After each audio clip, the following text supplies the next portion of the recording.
It's November 23rd, 1978. Doctor Who has its 15th anniversary. Donna Summer's MacArthur Park is number 1 on the charts. And on NBC, the 3rd season of a popular series premieres. Welcome to That 70s Review.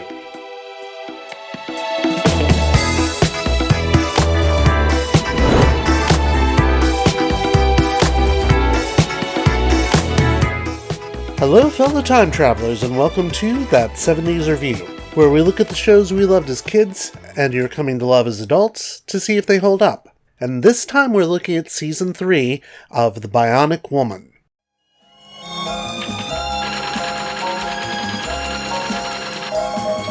Now, you may be wondering why it took me so long to get to this one. So long, in fact, I've managed to get another video out in the interim.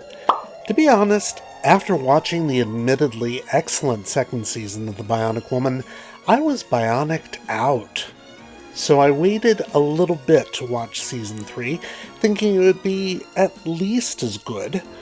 And as it turns out, it wasn't. Now, I wanted to like Season 3, I really did. But there are a number of factors keeping Season 3 from being as good as Season 2, and in some ways even from being as good as Season 1.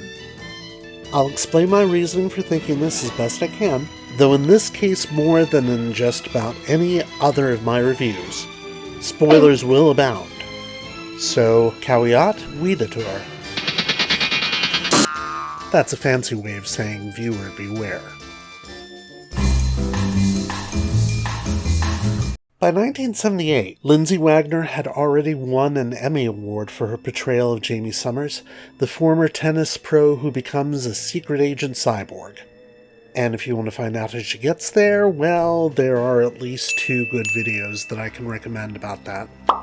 The show itself was the 14th most watched show on television in the United States, only slightly behind its parent show, The $6 Million Man.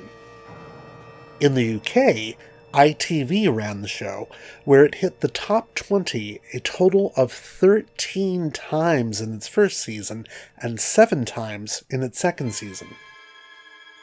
Despite all this success, however, ABC opted not to renew the show for a 3rd season, mainly because ABC head Fred Silverman, who was obsessed with demographics, felt the show wasn't drawing in the right demographic. Whatever that means. In any case, The BIONIC Woman did the same thing for its 3rd season that Wonder Woman had done the year before. It moved to a new network. NBC picked up the show for a 3rd season, and this had several knock-on effects for the series. Get down! For one thing, any appearance of Steve Austin, Jamie's erstwhile love interest, was forbidden. It seems NBC had no interest in promoting a show on another network, even if it shared characters and part of the production team with that show. That lack of Steve Austin, as we'll soon see, is both a blessing and a curse. On her new network, Jamie would get a new love interest in the form of OSI agent Chris Williams, played by Christopher Stone. She'd also get a bionic dog named Maximilian because his parts make him $1 million dog, get it? Aye. Yeah, I know. And no, since he's also a cyborg, we can't call him one of those damn 70s robots. God, I miss saying that. Otherwise, the show remains exactly the same. Or does it? If you weren't aware you were having to turn over to Channel 5 instead of Channel 7 to watch this show, you might not even notice there was a difference. That brilliant opening sequence is still the same, still a mishmash of tempos, yes, but I've come to appreciate it a lot more now. The end music is, unfortunately, still the same. And who the hell was still using harps in TV shows in 1978 anyway? And the key players apart from a certain Steve Austin are still the same, which is a surprise in and of itself. And it's a really good thing that NBC's enforced moratorium on Steve Austin didn't extend to the rest of the OSI team. Richard Anderson and Martin E. Brooks carry on playing Oscar Goldman and Ruby Wells respectively, despite the fact that this may have been the only time in TV history up to that point that not just one, but two actors were allowed to play the same part on two different networks at the same time. And no, guest appearances by Buffy on Angel do not count. As a result, one of the strengths of this season is that Jamie is developing her relationships with Oscar and Rudy, and sometimes that's not all sunshine and roses, especially by the end of the season. One welcome bit of character development for Jamie is her growing disillusionment with her work with the OSI, and more vitally, her growing disillusionment with herself. Though these themes aren't unpacked nearly as much as they could have been. With Steve out of the picture, though, it's a bit more possible than it was before. I also have to say, of all Jamie's potential suitors this season, and more about that later because it turns out he's not the only one, there's a reason that Chris Williams is described as her main boyfriend. Even though he doesn't join the show until halfway through the season, and then he's only around for 3 more episodes after that, he's the one that Jamie has the most chemistry with, probably due to some obvious chemistry between Lindsay Wagner and the late Christopher Stone. Far be it from me to make another reference to my gayness, but I've always had a soft spot for Christopher Stone, and the only bad thing I have to say about his presence on this show is that there's not nearly enough of it. And speaking of chemistry, fun fact, Lindsay Wagner's future first husband, actor and stuntman Henry Kingi, appears not once, not twice, but 3 times this season in 3 different roles. And 2 of those are in 2 successive episodes. I only mention it because he's in at least one episode we'll be talking about soon, and it's a good way of segueing into the parts of the show that are lacking that same chemistry. Okay, Max may not be one of those damn 70s robots. See? I got to say it twice this episode. But can we still talk about the damn cyborg dog already? Although this season will open with an episode in which Jamie goes out of her way to rescue him and puts her own career with the OSI in peril, the bionic dog shtick gets old really quick. Turn it. Don't pull it. And no, I don't have anything against dogs, even well-trained ones like whoever played Max. Seriously, I even wanted to talk about this lovely dog for a second, but there's no name given for the poor bitch, on IMDb or anywhere else. Nowhere.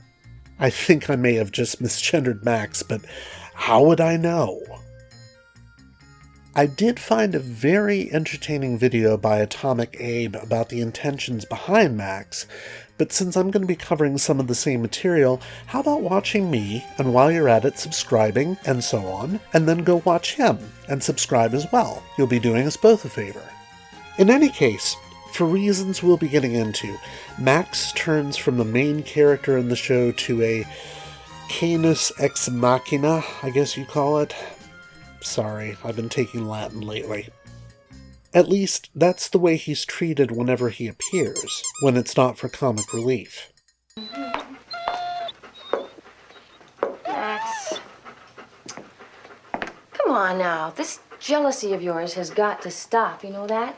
I mean, I am simply making a candlelight dinner for 2, of which you are not one, and you know it. No. What are we going to do with you? What are we going to do? I don't know what to do. He even gets what appears to be his own episode, but which actually appears to be another backdoor pilot. Yeah, I have some words about that one. I'm sure I found him delightful as a kid, provided I was still watching this show as a kid by that point. And I even like him a couple of times here, but let's put it this way. He's better as a very occasional character than as a series regular. And we really dodged a bullet from having him as a series lead. The writers also seem to be painfully nervous about Steve Austin no longer being around because they're constantly putting Jamie together with new guys. And I mean constantly. Jamie gets no less than 4 potential beaux. Beaux? Yeah. 4 of them this season, in addition to Chris. One of them even describes her as his soulmate. And he only gets 1 episode. And yes, I have words about that one too. That's going to be an ongoing theme for this episode, just to warn you. It's also clear that the writers are running out of ideas at this point, since not only do we get an episode which is suspiciously similar to the 5th season opener for $6 Million Man, we also get episodes in which Jamie doesn't even seem to need her bionic abilities. It's akin to all those later Wonder Woman episodes where Diana Prince barely even changes into her alter ego. There's even an episode where Jamie pulls a gun. A gun, for Christ's sake. Anyone could have done this mission. Seriously, anyone. Maybe that's also why there are so many episodes this season that, if they aren't actually backdoor pilots, they damn well feel like backdoor pilots. Amazingly, one of those episodes, featuring the debut of 14-year-old Helen Hunt no less, has a plot similar to one that was done on Wonder Woman, as a backdoor pilot. It's bad enough when a show runs out of ideas and starts cannibalizing its own franchise, but it's even worse when it starts ripping off other shows that are also running out of steam at this point. And it really is a shame too, because the season starts with so much promise, and ironically, with a 2-parter that was meant to be, you guessed it, a backdoor pilot. In The Bionic Dog, Jamie meets Max for the first time when she finds out a prototype cyborg was created by Rudy Wells using a dog. Max only cost $1 million. Yes, I know, Max, $1 million. Was I that obvious? I really thought it was a good idea. Anyway, Max is seriously depressed, and he also has some real problems being around fires. Unlike any other animal in the world, I guess, but most animals don't have bionic jaws. Rather than letting him be put down, as Oscar and Rudy both want to do, Jamie breaks him out and goes on the run from the government. Now, to see just how much promise this season has, you only have to watch this 2-parter and then immediately watch the season finale, because they'll give you the sense that this season was planned as an arc, with a definite theme underlying everything, and character-driven development for Jamie on top of it all. But then you realize it's 1978, there are another 19 episodes between these 2 stories, and back then the only arc they knew about was Noah's. Hey, I'm sorry, but it's true. That's not to say there aren't some really good episodes along the way, but they're far fewer in number than last season, and they're of slightly lesser quality at that. Still, a must-watch episode is a must-watch episode, though looking back over my notes while recording this, I see that most of them are labeled as can-watch rather than must-watch. Just a warning though, there may be some spoilers ahead.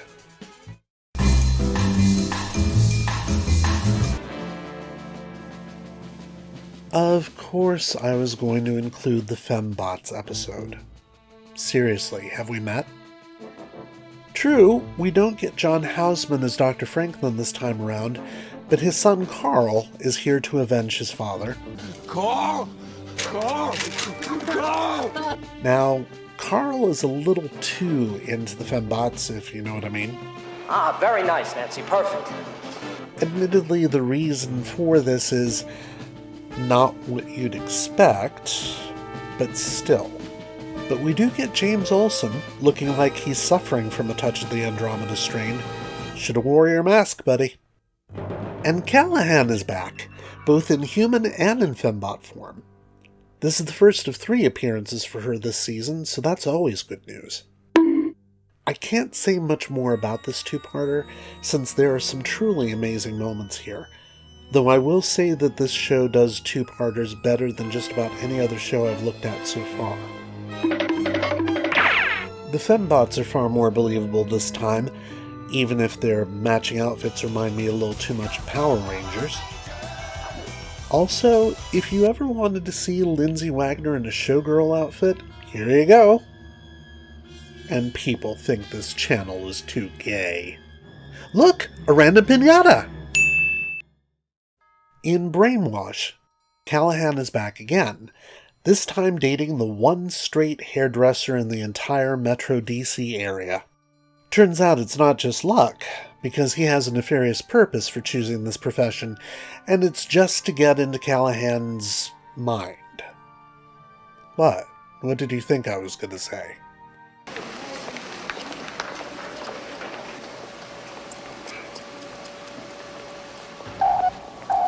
Yes. Mr. Pineda called him this morning.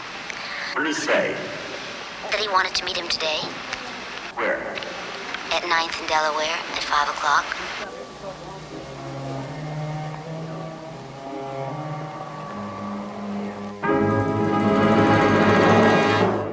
This may be the only time in a 1970s show that I've ever seen the term brainwashing used in the literal sense.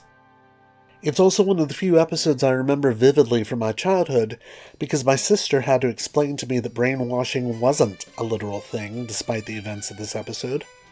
Thanks, Carolyn. This episode is also surprisingly creepy during those brainwashing scenes, and it gives us a little more time to see Jamie and Callahan being best friends, though you'd think she'd show up a little more often if she really were Jamie's best friend. Those scenes in which they're tense with each other are surprisingly affecting, which just reminds us how good Wagner and Jennifer Darling are when it comes to the dramatic side of things. And just in case we think this episode is too unrealistic, turns out there is a gay hairdresser in the shop. I cannot possibly cut Helen Wright's hair while Cindy is giving her a pedicure. Why not? Well, it's obscene. I don't understand, Benny. It's obscene because you can't work at somebody's head while somebody else is working at their feet. And who says the 1970s weren't inclusive? Mind you, as soon as Callahan said she was going in for a wash-and set, it did make me think of this. That would be $104, please. For a wash and set? Well, I don't know what you're accustomed to in good grooming, but this is the Lipstick Beauty Salon and not some bargain basement beauty school. That's outrageous. I won't pay that for a wash and set. Well, give us the hairdo back then. What are you talking about? Boys, she won't pay. Take the hairdo back. What do you mean she won't pay? Won't we pay. just take that down. Come here. Just take that. Hey, for the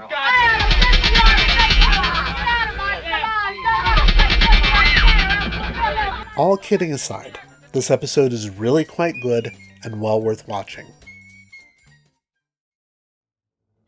In the pyramid, Jamie and her new boyfriend Chris go out on a date, which is soon ruined when they get trapped in an underground pyramid, like you do, built by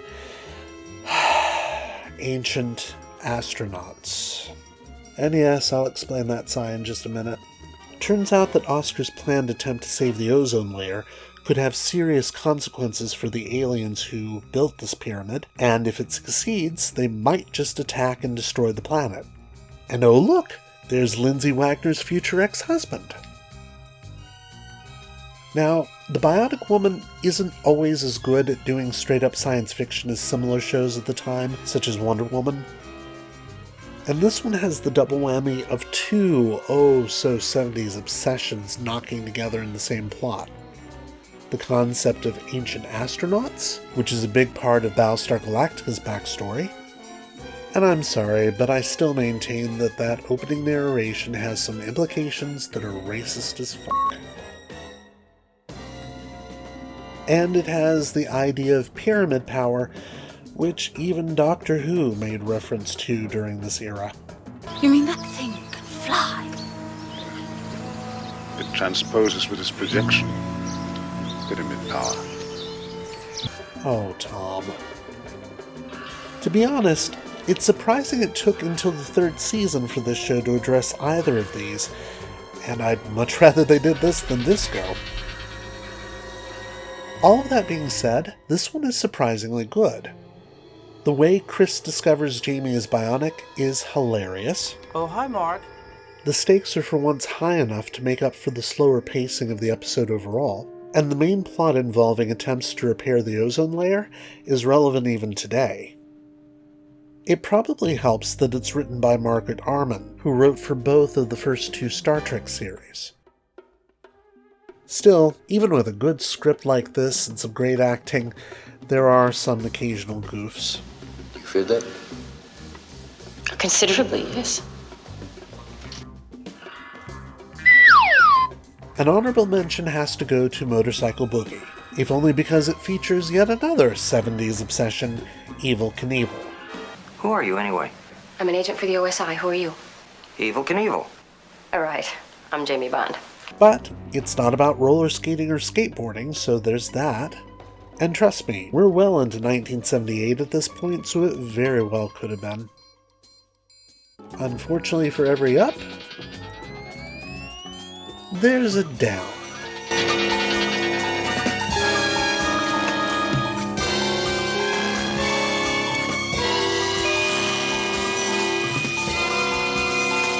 And how is it I haven't made that joke before now? The must-avoid episodes for this season are much more numerous than previously, though again, admittedly, many of them fall into the can-avoid category, simply because they're just boring. But there are 3 award winners for the biggest jive turkey. And yes, there will be spoilers. It's the Fembot, new from Kenner. And Jaime Summers, the Bionic Woman, sold separately. I'm Jaime Summers. Oh, no, you're not. I am. You're a Fembot. Your paralyzer gave you away. She's unmasked me. Now I have to disguise myself as a mystery baby. No one will recognize me. Not even Jamie. Ha ha! Fembot comes with everything seen here. Jaime Summers, the Bionic Woman, sold separately. In Sanctuary Earth, a satellite that crash lands near Ojai Oh, hi, Mark. turns out to be the Princess Aura from the planet Zorla, Aura from Zorla, Aura from Zorla, Aura from Zorla, on the run from enemies from the planet Ulo, with whom they're at war. And yes, it's Helen Hunt, but she's actually one of the good things about this episode because even at that age, boy, she could act. Unfortunately, this is the series' 3rd attempt at pure science fiction just this season, and we've already talked about the one successful attempt. This one is unsuccessful on a number of levels. For one thing, as I mentioned before, it's essentially a rip-off of the Wonder Woman episode The Girl from Islandia, whether intentionally or not. At least this one wasn't intended as a backdoor pilot like that one was. For another, even for the time and for the budget, the special effects are not very special at all. Even by the standards of somebody who loves Doctor Who from the same era, that's pretty dire. As for the rest, well, the aliens chasing her are twins with thinning hair. They're also the Hagers from Hee Haw. Make me the juiciest pizza in the land. Yeah. Once you know that, it's really kind of hard to take them as a serious threat. On the plus side, Lindsay Wagner gets to sing again, and it's not at all bad. So long ago, but I was young, and I had much to learn. Her interactions with Aura are great, though you have to wonder why Jamie is so skeptical of the idea of meeting an alien when she and Chris did exactly that only 3 episodes before this one. Oh, and speaking of Chris, this episode gives us this memorable line. Jamie, I love your feet. Dude, isn't this supposed to be a family show? The general consensus around this episode appears to be that it would have been pretty good with enough time and money, and maybe if someone had come up with slightly better science fiction concepts. I I saw your little mechanical moon whirling around. What mechanical moon? The one that landed in the lake. Oh, you mean the satellite? I moved alongside it and got inside. Then I forced it to land. I saw that satellite coming down. It's much too small for you to get in. And besides that, it's full of instruments. That's true. Well, then how did you do it? Condensation. Condensation. Unfortunately, they didn't. Yeah, not a good episode. In the episode Max, the dog of the same name gets taken care of while Jamie gets a checkup by some friends of hers whom we've never seen before and thankfully will never see again. Yep, Jamie spends almost all of this episode in bed, while her friend Valerie and Valerie's nephew Peter Brady, Bobby, but not Bobby Brady, are the main protagonists taken care of and then being rescued by Max, because of course they promptly lose him. Yeah, it's your typical robot dog will make us rich in Soviet Russia kind of plots, and it unspools the way you'd think. Where to begin with this one? Well, for one thing, believe it or not, it's not a backdoor pilot.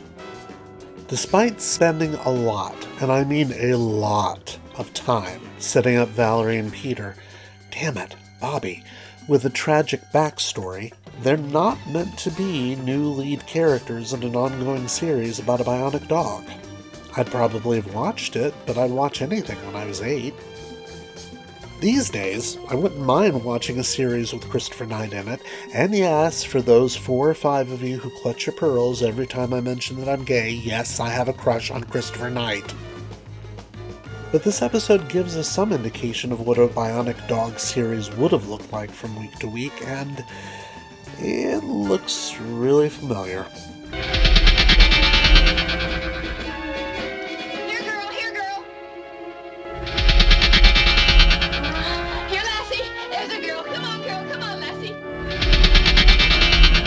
Yeah, no. We dodged a bullet there. And no amount of Christopher Knight would have made it any better. But at least Lindsay Wagner got to rest that week. Speaking of which, in this episode we do find out that Max has a chip in him that allows him to be traced, and that Jamie has refused to have a similar one put into her. Huh. It's almost as if she knows what's coming at the end of this season, isn't it? Remember how I said they keep trying to set Jamie up in this season? Well, in Out of Body, they give her her very own soulmate. His name is Tommy, and he's a Native American. Very Native American. So Native American, in fact, that he's able to astrally project out of his body when he's nearly killed by an OSI traitor trying to steal... Oh, who remembers? Jesus, whose kid died? Oh, who remembers? By the way, if you're wondering why we haven't seen Tommy before this episode, it's because we haven't. Instead, his entire relationship with Jamie is built upon a series of flashbacks, during which we get stuff like this. Tommy, it's beautiful. It's just like yours. My mother and father were all the time. They were together. Where you take it, let me tell you what it means. My spirit, your spirit, linked forever. Still want it? And by the way, all this takes place after she's met Chris Williams.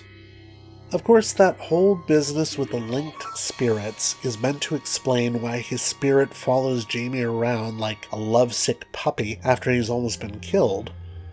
But the so-called Indian lore in this episode is so far-fetched, it makes Chakotay from Star Trek Voyager look like a realistic depiction of a Native American.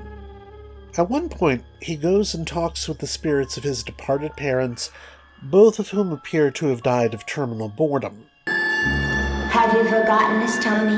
No, but another white man has cheated in India, and I must stop him. But I'm helpless.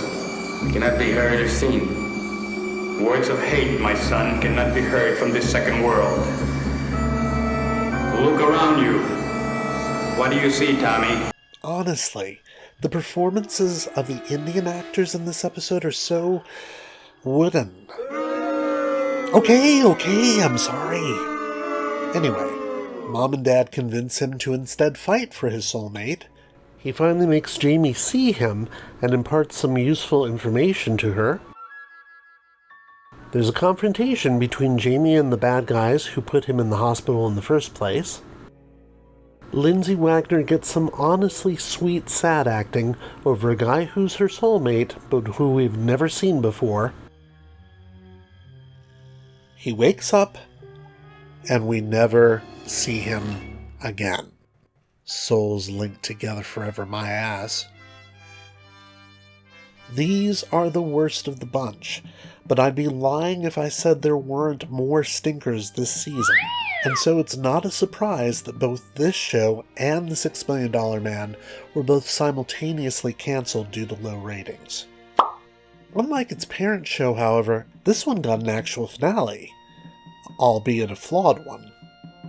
In On the Run, Jamie's bionic nature is discovered by a little girl, and her reaction makes Jamie realize that there's got to be more to life than all of this. Unfortunately, with the big investment in all that hardware in her system, the OSI aren't about to let her quit, and so they want to put her into a retirement compound.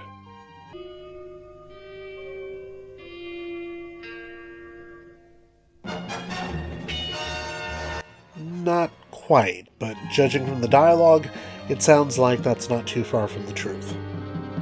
But this doesn't sit right with Oscar. All right, I better get out of here.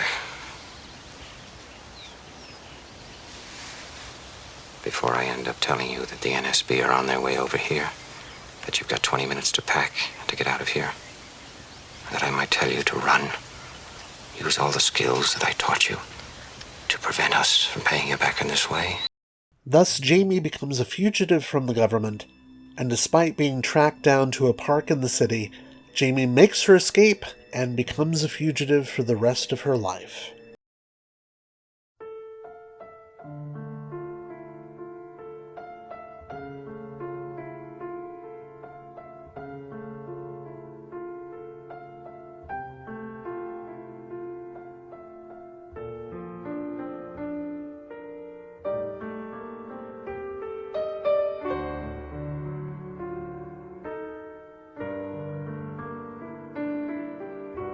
The end.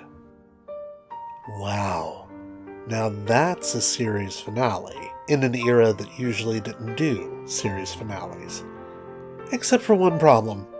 That's not what happened at all. The scene I just described to you was actually filmed, and the show would have ended up just as I said. But it was decided by the higher-ups that when the show went into repeats, it would just be too confusing for the audience if this episode were shown out of order, because then, as now, TV executives believe that TV audiences are stupid. Instead, Lindsay Wagner came back after production had already wrapped to film a scene in which Jamie agrees to go on missions for the OSI, but only occasionally. Seriously, if that was an option the whole time, why did she have to go on the run to begin with? Either way, Jamie and Steve would finally be reunited, and it felt so good, in 3 TV movies, starting with 1987's The Return of the $6 Million Man and The Bionic Woman. My God, that's a mouthful. The couple reunite after 10 years apart, during which Jamie's memory has fully returned. Chris has been killed? No shit, really? And Steve's estranged son Michael has to get used to becoming bionic too. His son Michael.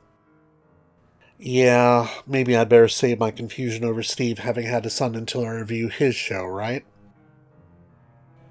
Ever since her last appearance in 1994's Bionic Ever After, 3 guesses what happens in that one.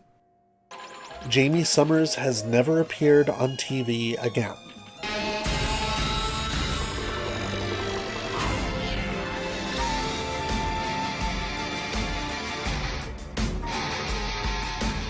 I said Jaime Summers has never appeared on TV again.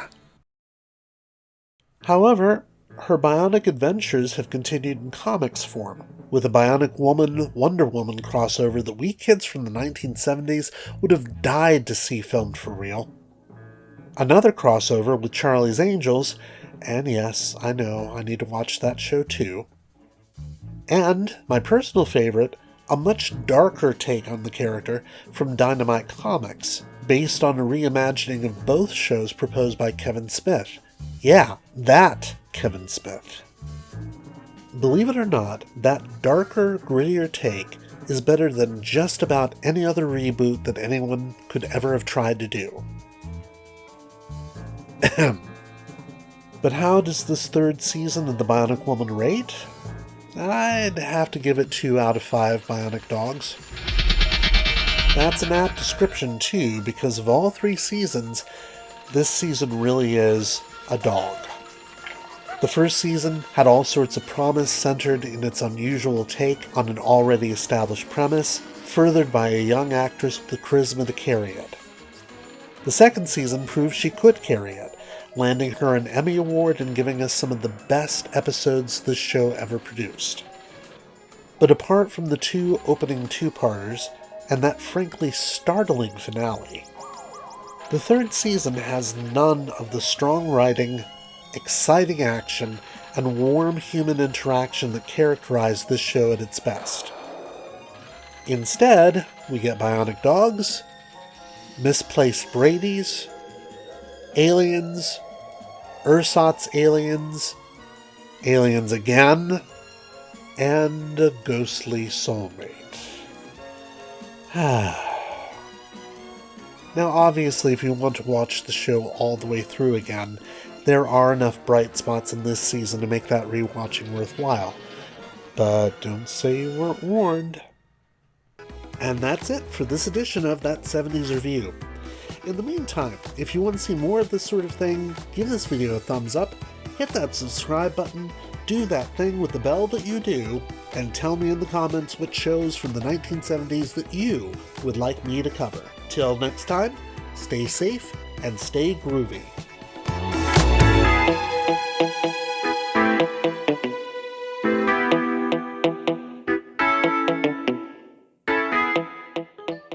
Now I have to disguise myself as a mystery lady. No one will recognize me, not even Jamie. Ha ha!